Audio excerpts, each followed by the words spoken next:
Hello students, welcome to रोशन की class YouTube channel. दोस्तों, आप सभी का आज की इस वीडियो में एक बार फिर से बहुत बहुत स्वागत है। आज की इस वीडियो में हम देखने वाले हैं पर्यावरण यानी कि ईवीएस का। यहाँ पे हम सेट 1 यहाँ पे देखेंगे और ये प्रीवियस ईयर पेपर है आप लोगों का 9 जनवरी 2023 का। तो पूरी वीडियो देखिएगा, पूरा कंप्लीट 30 क्वेश्चन आपके कराए जाएंगे और सब अच्छे तरीके से समझाया भी जाएगा आप लोगों को। तो वीडियो अच्छी लगे तो प्लीज़ वीडियो को लाइक करिएगा और ऐसी वीडियोस देखने के लिए रोशन की क्लास यूट्यूब चैनल को सब्सक्राइब कर लीजिए। और अगर इस वीडियो की पीडीएफ आप लोगों को चाहिए तो रोशन की क्लास टेलीग्राम चैनल पर जाके वहाँ से आप डाउनलोड कर सकते हैं बिल्कुल फ्री में। अपने दोस्तों के साथ इस वीडियो को शेयर भी करिएगा। तो वीडियो को लाइक करिएगा अगर अच्छी लगे और चैनल को सब्सक्राइब कर लीजिएगा। तो देर नहीं करते हैं, ज़्यादा समय नहीं लेंगे आपका, स्टार्ट करते हैं पहला क्वेश्चन। यहाँ पे देखिए पूछ रहा है क्वेश्चन, भारत की राजधानी की स्थिति में यानी कि भारत की राजधानी की स्थिति के सापेक्ष लखनऊ का यहाँ पे डायरेक्शन पूछ रहा है, दिशा पूछ रहा है कि किस दिशा में है, और जयपुर जो कि राजस्थान में है उसका दिशा पूछ रहा है। तो दोनों की दिशाएं आपको निकालनी है। ये एक तरीके से रीजनिंग का क्वेश्चन हो गया, दिशा और दूरी वाला। उसमें सबसे पहले अगर इस तरीके के क्वेश्चन आए तो आपको अगर क्लियर है कि कहाँ पे है राजस्थान, कहाँ पे है लखनऊ, तो सबसे पहले आप ये डायरेक्शन बना लीजिए आप ईस्ट वेस्ट नॉर्थ साउथ का। ठीक, अब यहाँ पे देखेंगे, अगर यहाँ पे बोल रहा है कि भारत की राजधानी है, भारत की राजधानी यानी कि दिल्ली, नई दिल्ली। यहाँ पे नई दिल्ली समझ लीजिए। अब यहाँ पे नई दिल्ली के सापेक्ष लखनऊ, लखनऊ आपको पता है कि नई दिल्ली के सापेक्ष इस दिशा में है। और जयपुर कहाँ पे है, जयपुर आपका हल्का सा इस दिशा में है। तो यहाँ पे आप डायरेक्शन बना लिए तो आप आराम से बता दे जाएंगे कि यहाँ पे ये होता है ईस्ट होता है यानी पूरब होता है, ये वेस्ट होता है यानी पश्चिम होता है, ये उत्तर होता है नॉर्थ, और ये होता है साउथ यानी कि दक्षिण। तो यहाँ पे देखेंगे पहला पूछ रहा है लखनऊ, लखनऊ का कौन सा दिशा है, पूरब और दक्षिण यानी कि दक्षिण पूर्व। तो दक्षिण पूर्व कहाँ पे है, ये हो गया। और उसके बाद यहाँ पे जयपुर राजस्थान का डायरेक्शन क्या है, दक्षिण पश्चिम, इन दोनों के बीच में है। तो दक्षिण पूर्व और दक्षिण पश्चिम इस क्वेश्चन का सही आंसर हो जाएगा। ठीक है, समझ में आ गया होगा आप लोगों को। अब चलते हैं दूसरे क्वेश्चन की तरफ। दूसरा प्रश्न है, एक अध्यापिका की नियुक्ति महाराष्ट्र के एक विद्यालय में हुई है। वह भोजन के विषय में पढ़ा रही है तथा वह भरली वांगी का उदाहरण देती है जो एक व्यंजन है जो बना है। किस चीज़ से बना है, भरली वांगी। अब यहाँ पे आपसे ये पूछ रहा है, एक तरीके से जनरल नॉलेज का क्वेश्चन है एक तरह से। तो भरली वांगी जो होता है ये छोटे छोटे भरवा बैगन का एक व्यंजन होता है। अगर इसके बारे में बात करें तो यहाँ पे अध्यापिका जो है वो नियुक्त यहाँ पे उसका है महाराष्ट्र में, और वहाँ पे वो छोटे छोटे बैगनों के भरवा बैगनों के व्यंजन को भरली वांगी के नाम से बोल रही है। ठीक, अब चलते हैं यहाँ पे। और यहाँ पे अगर बात की जाए कि महाराष्ट्र का मुख्य अगर व्यंजन क्या है, प्रमुख व्यंजन, तो बड़ा पाव है, याद रखिएगा। तीसरे क्वेश्चन की तरफ चलते हैं। तीसरा क्वेश्चन देखिए, ध्यान से देखिएगा। पक्षियों के पंख विभिन्न रंगों, आकारों एवं माप के होते हैं। इनके पंख उन्हें उड़ने में सहायता करते हैं तथा, मतलब पंख जो होते हैं पंछियों के, वो उड़ने में तो सहायता करते हैं, उसके अलावा क्या करते हैं उनके साथ, मतलब पंख का यूज क्या है पक्षियों में। तो वहाँ पे पंछियों को वो गर्म रखते हैं और यहाँ पे जलसह बनाते हैं यानी कि पानी से भी बचाते हैं। जलसह यानी कि उनको पानी से उनका बचाव करते हैं, वाटर प्रूफ जिसको कहते हैं उसको जलसा कहते हैं। यानी कि इस क्वेश्चन का सही आंसर हो जाएगा दूसरा और चौथा। तो ये कौन सा ऑप्शन है, दूसरा चौथा, बी ऑप्शन। याद रखिए ये सारे क्वेश्चन आप लोग डिटेल में देख लीजिएगा। आप लोगों को जो मैं बता रहा हूँ वो भी ध्यान से सुन लीजिएगा। एक एक चीज़ यहाँ पे इंपॉर्टेंट है और प्रीवियस ईयर के क्वेश्चन बहुत ज़्यादा रिपीट होते हैं, तो आप लोग ध्यान से देख के जाइए। फोर्थ क्वेश्चन की तरफ चलते हैं। फोर्थ क्वेश्चन है, जो पशु अंडे देते हैं उनकी विशेषताएँ होती हैं। अब यहाँ पे कुछ पशु तो आप सभी को पता है कि बच्चे देते हैं, डायरेक्ट बच्चे पैदा करते हैं, लेकिन कुछ पशु ऐसे होते हैं जो अंडे देते हैं। जैसे क्या हो गया, छिपकली हो गई। ठीक, एग्जाम्पल दिया मैंने आप लोगों को। तो उनकी विशेषताएं क्या होती हैं, तो उनकी विशेषताएं ये होती हैं कि यहाँ पे अगर बात की जाए तो यहाँ पे उनके आंतरिक कान, छिपकली का कैसा कान, बाहर दिखता है क्या कान उसका, नहीं दिखता, उसके शरीर के अंदर ही उसका कान होता है। और छिपकली के ऊपर बाल दिखता है क्या, नहीं दिखता। यानी कि यहाँ पे देखिए तो उनके आंतरिक कान होते हैं एवं शरीर पर बाल नहीं होते हैं। जो पशु अंडे देते हैं उनकी विशेषताएं हैं ये। पांचवें क्वेश्चन की तरफ चलते हैं। उस पहली भारतीय महिला का नाम जिन्होंने एवरेस्ट पर्वत की चोटी पर कदम रखा था और राष्ट्रीय ध्वज गाड़ा तथा कई फोटो खींची थी। तो आप सभी को पता होगा इस क्वेश्चन का आंसर तो काफ़ी सरल है। इस क्वेश्चन का आंसर है बछेंद्री पाल। ठीक, अगर बात की जाए तो बछेंद्री पाल ही थी भारतीय पहली महिला थी जो कि एवरेस्ट पे तिरंगा फहराने वाली पहली महिला थी। और ये अगर बात की जाए एवरेस्ट, तो एवरेस्ट अगर काफ़ी लोग कंफ्यूज हो जाते हैं, एवरेस्ट पर्वत के बारे में पूछता है किस देश में है, तो भारत लगा के चले जाते हैं। तो ऐसी गलती, छोटी छोटी गलतियाँ मत करिएगा। एवरेस्ट मुख्य रूप से ये आपका नेपाल देश में है, ठीक। और अगर बात की जाए कि बछेंद्री पाल ने कब ये कारनामा किया था, तो इन्होंने किया था 23 मई 1984 को। 23 मई 1984 को इन्होंने दिन के लगभग 1 बजे माउंट एवरेस्ट, जिसको नेपाल में अगर बात की जाए एवरेस्ट का नाम है सागरमाथा, ठीक है। ये सारी चीज़ें मैं छोटी छोटी बता रहा हूँ आप लोगों को, याद रखिएगा। तो यहाँ पे ये सारी चीज़ें मैंने बता दी कि एवरेस्ट को नेपाल में सागरमाथा कहते हैं। बछेंद्री पाल ने 23 मई 1984 को एवरेस्ट पे यहाँ पे पहला कदम अपना पहली भारतीय थी जिन्होंने पहला कदम रखा था वहाँ पे। अगला क्वेश्चन है 6वां, निम्नलिखित में से कौन सा या फिर से कथन मणिपुर से संबंध में सही है। तो यहाँ पे पहले कथन पढ़ते हैं हम। मणिपुर का अर्थ है जेवरों का देश। दूसरा है लावनी मणिपुर का लोक नृत्य है। तीसरा लोकटक ताल जाना जाता है फुमदी नामक गोलाकार तैरते हुए दलदलों के लिए। या फिर चौथा है मणिपुर बांस के उत्पादों का सबसे बड़ा उत्पादक है। तो आप सभी को इसमें से काफ़ी चीज़ें पता होंगी, लेकिन अगर यहाँ पे अगर इस चीज़ की बात की जाए कौन कौन सा सही है, सबसे पहले इसमें आपको देखना होता है कौन सा गलत है। तो यहाँ पे देखेंगे कि लोकटक, यहाँ पे लावनी जो है वो मणिपुर का नृत्य नहीं है, ठीक। तो यहाँ पे बाकी सारे सही हो गए आपके, यानी कि मणिपुर का अर्थ है जेवरों का देश, लोकटक ताल जाना जाता है फुमदी नामक गोलाकार तैरते हुए दलदलों के लिए, और मणिपुर जो है बांस के उत्पादों के लिए ज़्यादा फेमस है, ठीक। तो यह इस क्वेश्चन का सही आंसर हो जाएगा आपका A, C और D।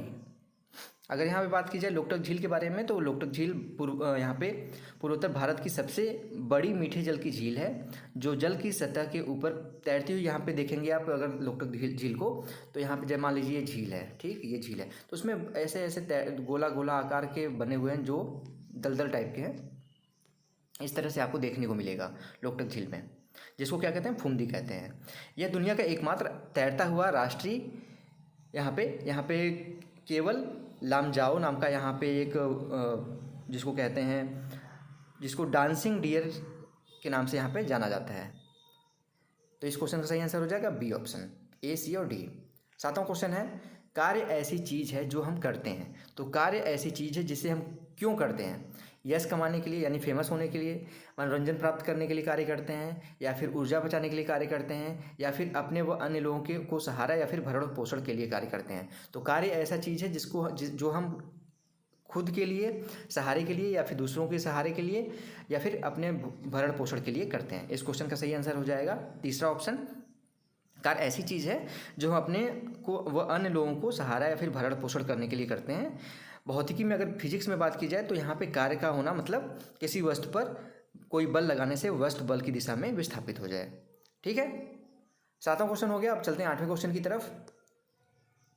8वां प्रश्न है हाथियों के झुंड के बारे में निम्नलिखित में से कौन सा सही है। हाथियों का झुंड होता है ना, झुंड में रहती हैं हाथियाँ, तो उनमें से ये 4 यहाँ पे पॉइंट दिए, उनमें से कौन कौन सा सही है। तो पहला पॉइंट देखिए, उनके झुंड में हमेशा 2 या 2 से अधिक नर हाथी होते हैं। दूसरा पॉइंट है झुंड में सारे नर हाथी होते हैं तथा हाथियों के बच्चे मादा हाथियों के साथ रहते हैं। या फिर तीसरा, नर हाथी झुंड में केवल 14 से 15 वर्ष की आयु तक रहते हैं या फिर झुंड के साथ रहते हैं। या फिर चौथा, उनके झुंड में केवल मादाएं तथा बच्चे होते हैं। तो इस क्वेश्चन का सही आंसर हो जाएगा आपका नर हाथी झुंड के साथ 14 से 15 वर्ष की आयु तक रहते हैं झुंड के साथ, और झुंड में केवल मादाएं और बच्चे रहते हैं। यानी कि 14-15 वर्ष तक तो नर हाथी बच्चे ही हुए, तो वो अपनी माताओं के साथ रहते हैं, उसके बाद वो झुंड छोड़ के बाहर चले जाते हैं। यानी कि तीसरा, चौथा, यानी कि C और D बिल्कुल सही है। यहाँ पे अगर बात की जाए तो ये C वाला आपका ऑप्शन बिल्कुल सही हो जाएगा, ठीक है। अब यहाँ पे चलते हैं हम 9वें क्वेश्चन की तरफ। कक्षा 5 की पाठ्य पुस्तक में गोलकोंडा किले का मानचित्र दिया है। अब ये थोड़ा सा मैथ का थोड़ा सा कैलकुलेशन वाला क्वेश्चन है, थोड़ा सा है, ज़्यादा मैथ नहीं है। कक्षा 5 की पाठ्य पुस्तक में गोलकोंडा किले का मानचित्र दिया है। इस पर दाहिने नीचे की ओर पैमाना लिखा है। अब मानचित्र में देखेंगे बड़ी बड़ी चीज़ों को छोटे में दर्शा दिया जाता है।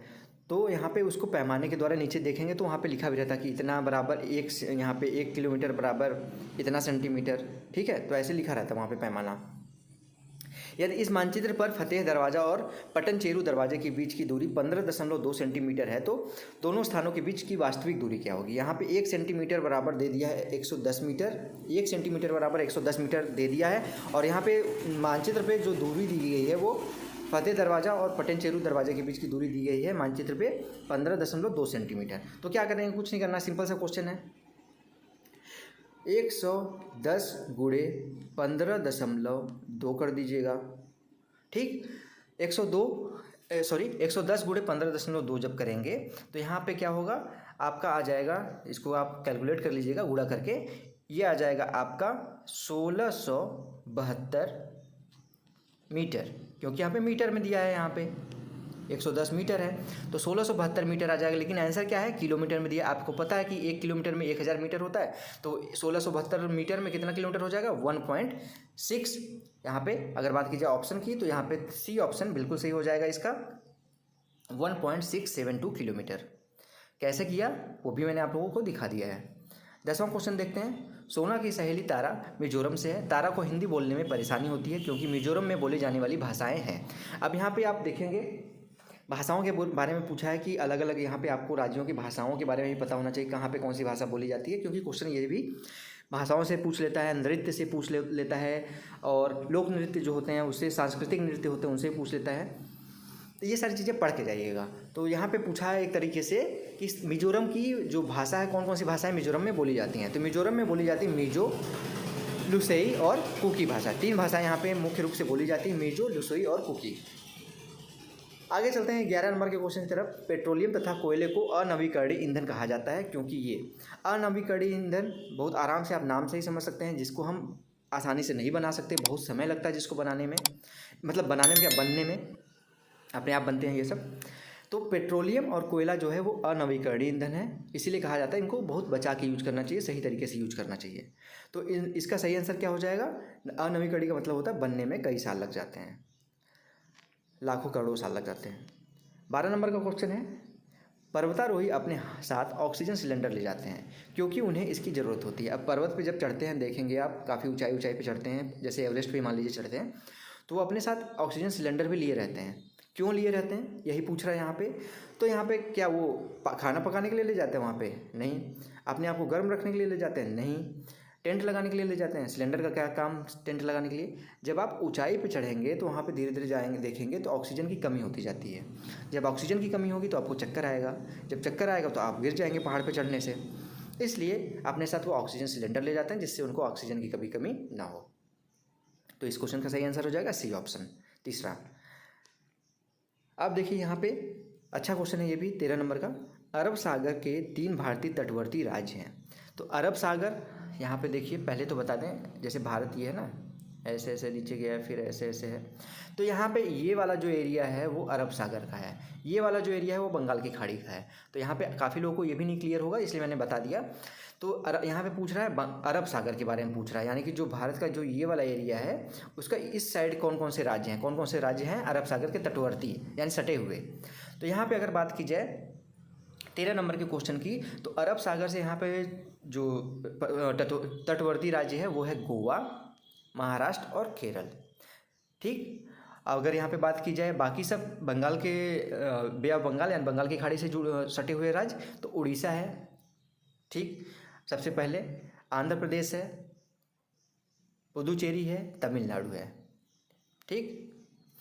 अब चलते हैं आगे की तरफ। 14 नंबर का क्वेश्चन है। राजस्थान का पारंपरिक नृत्य जिसमें घूंघट वाली महिलाएं नृत्यांगनाएं सिर पर 7 से 9 पीतल के घड़ों को संभालती हैं, क्या कहलाता है।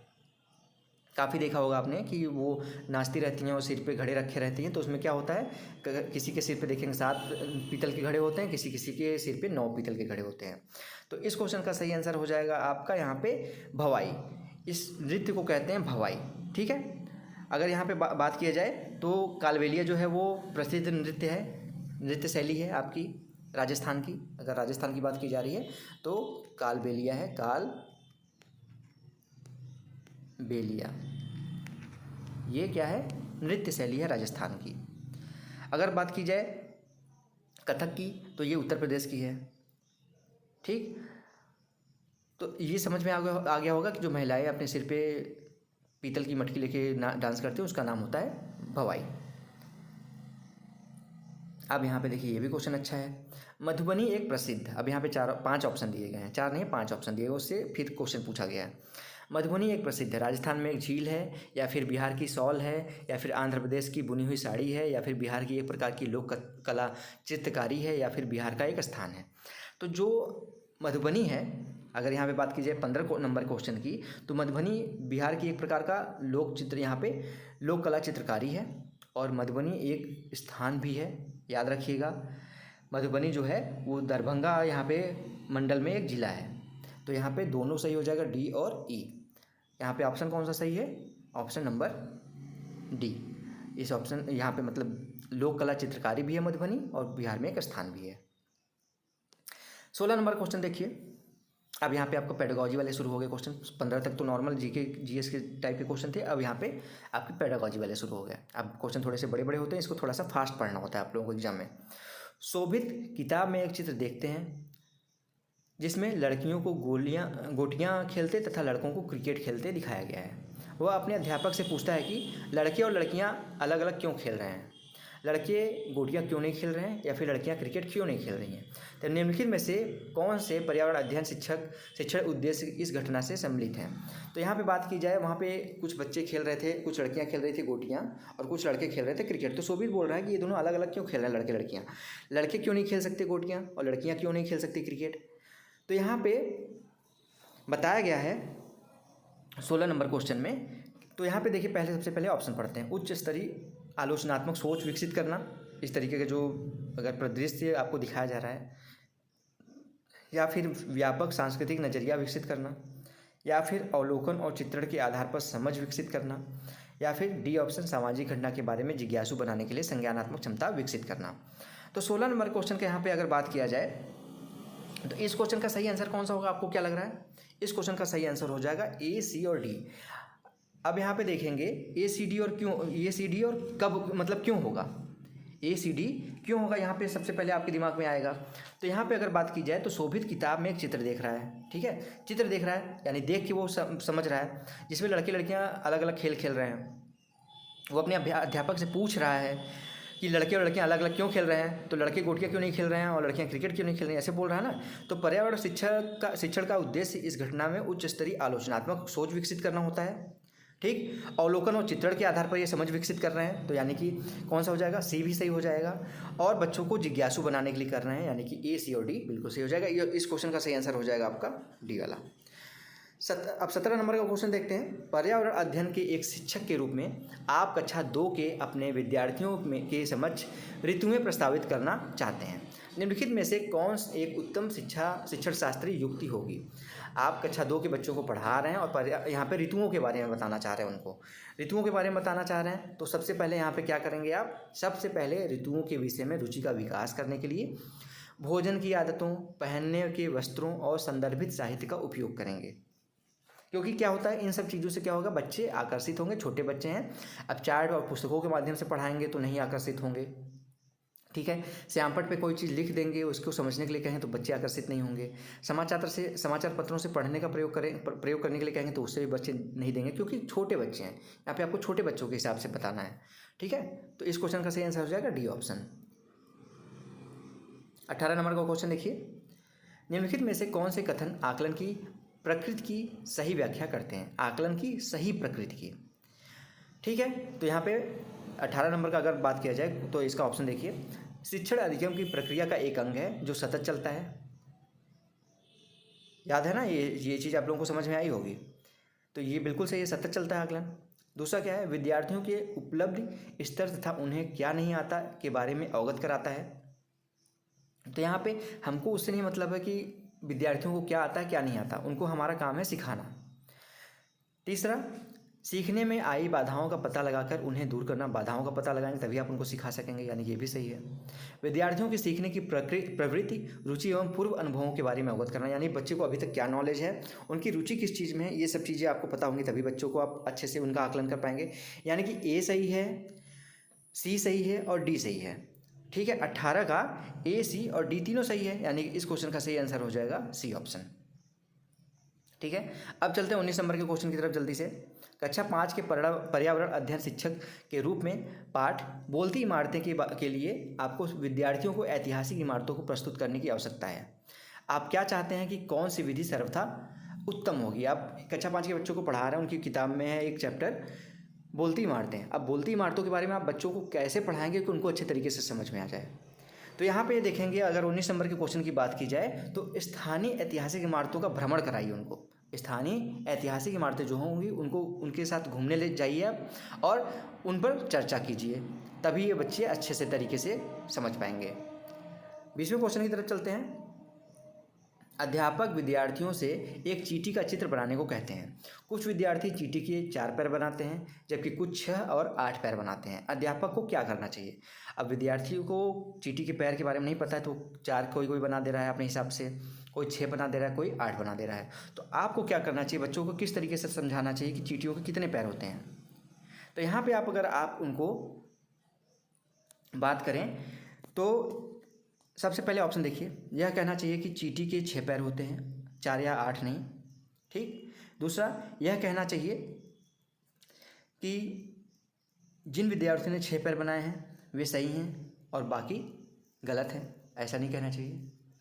उन्हें चींटी का चित्र दिखाकर पैरों की संख्या देखने को कहना चाहिए, या फिर डी, उन्हें आवर्धक लेंस देकर चींटी के पैरों की संख्या को देखने के लिए कहना चाहिए। अब चींटी बहुत छोटी है, अगर उसको कहेंगे आप बच्चों को कि गिन लीजिए उनका पैर, तो क्या करेंगे? चींटी पकड़ के मार देंगे वो। ठीक है, या फिर उनको यहाँ पे बताना चाहिए कि क्या गलत है क्या सही है। ऐसा भी नहीं करना चाहिए, जो गलत बताया होगा बच्चा उसके अंदर नेगेटिव इम्पैक्ट आएगा।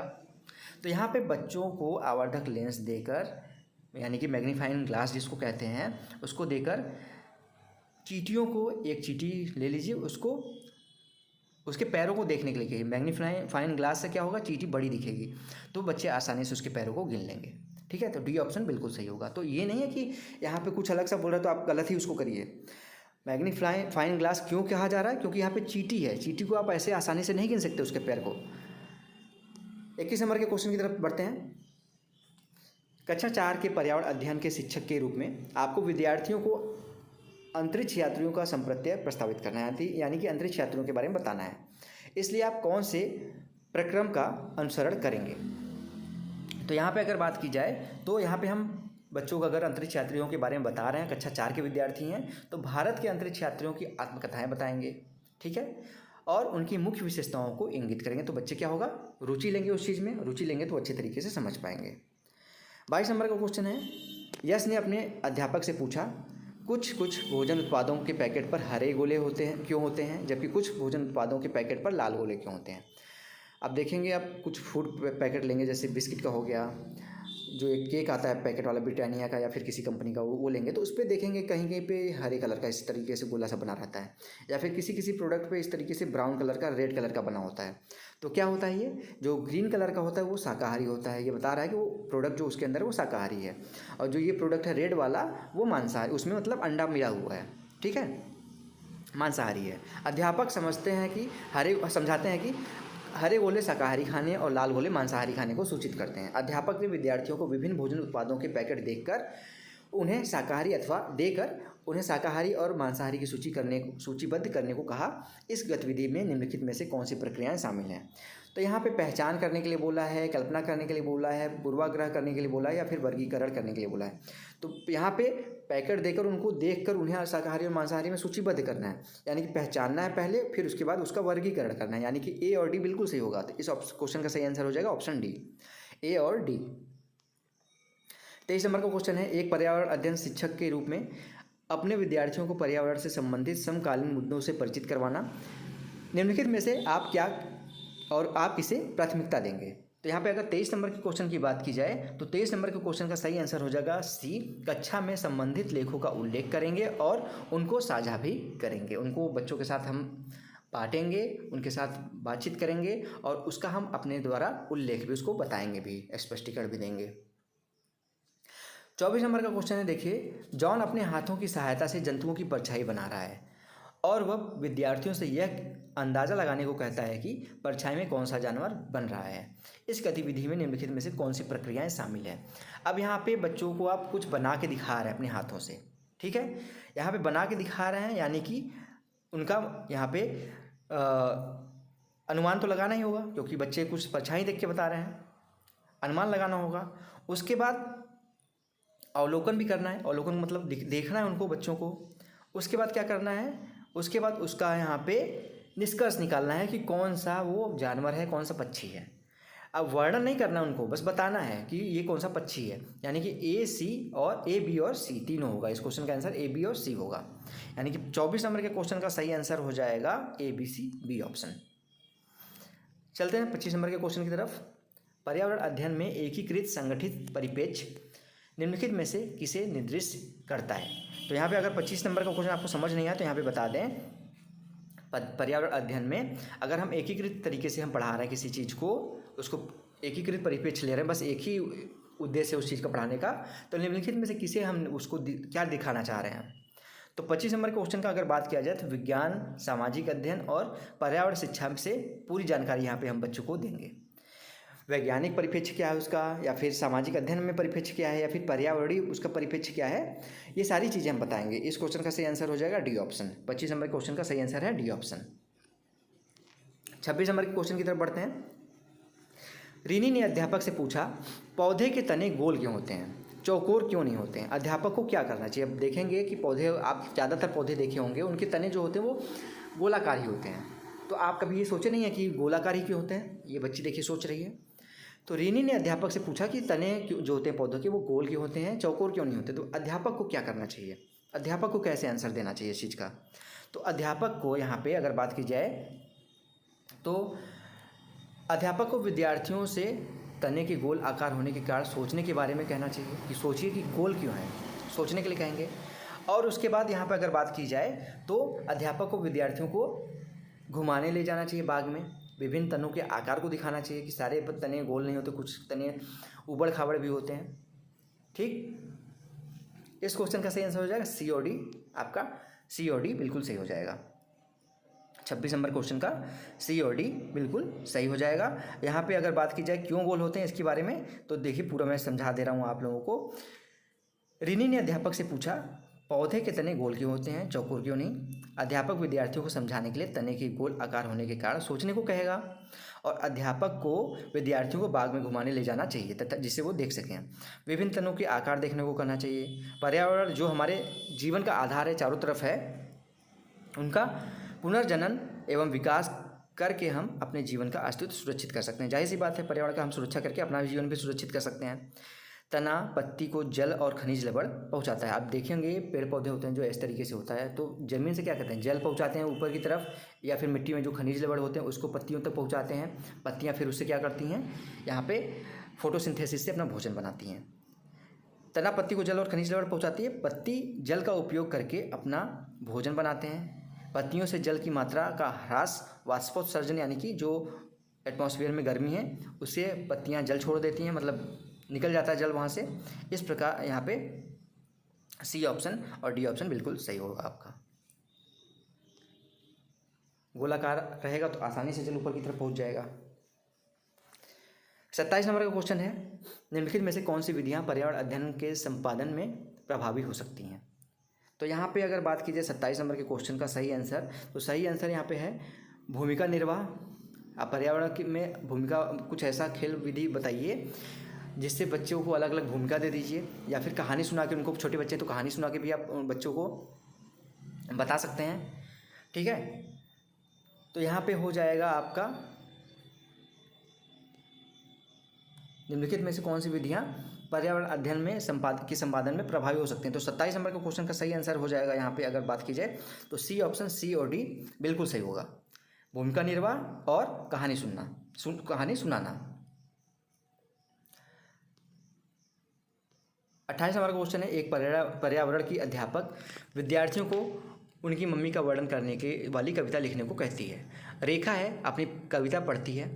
मेरी मम्मी मीठी है जैसे मिष्टी दोई, कुछ विद्यार्थी मिष्टी दोई का अर्थ नहीं जान पाते हैं। तो यहाँ पे मिष्टी दोई का अर्थ पूछा है कि क्या होता है। तो जो रेखा थी वो अपने भाषा में, अपनी मातृभाषा में यहाँ पे कविता लिख रही है, कविता पढ़ रही है। तो मिष्टी दोई का यहाँ पे अर्थ क्या, यहाँ पे अब देखिए चारों ऑप्शन देख लीजिए आप एक बार। विद्यार्थियों को मिष्टी दोई ला के खिलाएंगे बताने के लिए कि मिष्टी दोई क्या होती है, या फिर विद्यार्थियों को मिष्टी दोई का अर्थ स्थानीय भाषा में बताएंगे, या फिर विद्यार्थियों को मिष्टी दोई ला कर दिखाएंगे, या फिर चौथा है विद्यार्थियों को मिष्टी दोई कैसे बनता है समझाएंगे। तो इससे क्या मतलब, कैसे बनता है, कैसा दिखता है, कैसा लगता है खाने में, हमको तो बस इससे मतलब है कि उसका अर्थ क्या है, मिष्टी दोई का अर्थ बताना है बच्चों को। तो उस स्थानीय भाषा में मिष्टी दोई क्या कहते हैं, इसके बारे में हम बच्चों को बताएंगे। ठीक है, मिष्टी दोई का मतलब होता है मीठी। 29 नंबर का क्वेश्चन है, प्राथमिक स्तर पर एक अच्छे पर्यावरण अध्ययन के पाठ्य चर्चा की विशेषता बताइए। प्राथमिक स्तर पे पूछ रहा है यहाँ पे।